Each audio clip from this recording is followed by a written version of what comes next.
বিয়ের পরের দিন যখন শ্বশুরবাড়িতে প্রথম পা দিলাম, শাশুড়ি মা প্রথমেই আশীর্বাদ করেছিলেন। আশীর্বাদ করে একটা কথাই উনি বললেন, দেখো বৌমা, আমার কোনো শাশুড়ি মা ছিল না, অতএব শাশুড়ি বৌমার সম্পর্ক কী সেটা আমি জানি না। তোমার শ্বশুরমশাই একাই ছিলেন, তাই পুরো সংসারটা নিজের হাতে একাই গুছিয়েছি। সন্তান দুটো, ছেলে আর মেয়ে, মেয়ের বিয়ে দিয়ে দিয়েছি। তো তোমাকে দেখা মাত্রই মনে হলো যে তুমি আমার মেয়ের জায়গাটা পূরণ করলে, তাই তোমাকে আমি আমার মেয়ের স্থানই দিলাম। তার জন্য মেয়ের সাথে মায়ের যা আচরণ থাকে সেগুলোই থাকবে। তাতে তুমি আমাকে মনে করো মা বা শাশুড়ি, সেটা পুরোটাই তোমার ব্যাপার। তারপরে উনি জিজ্ঞাসা করলেন, বৌমা তুমি কি কোনো কাজ করতে পারো? আমি বললাম, হ্যাঁ মা, টুকিটাকি কিছু কিছু পারি, বাকিটা আপনি শিখিয়ে দেবেন। মা হেসে বলল, এখন কাজ শিখতে হবে না, এখনও অনেক সময় পড়ে আছে।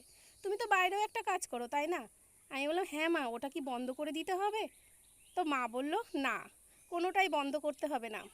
আমি বাইরে কোনো কাজ করতে পারতাম না, তাই সংসারের কাজই একা করতাম। তুমি যখন বাইরে কোনো কাজ করতে পারো, তাহলে আমি যতদিন বেঁচে আছি তুমি করো, আমি এদিকটা সামলে নেব। এইভাবে চলতে থাকলো।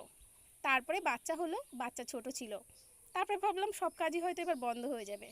মা হাসি মুখে বলল, আমি যতদিন বেঁচে আছি ভয় কিরে পাগল, বাচ্চা আমি দেখব, তুমি যাও, তোমার কাজটা করতে থাকো। একটা কাজ করতে বা শিখতে অনেক সময় লাগে, সারা জীবন লেগে যায়। শিখতে যখন পেরেছো, ছাড়বে কেন?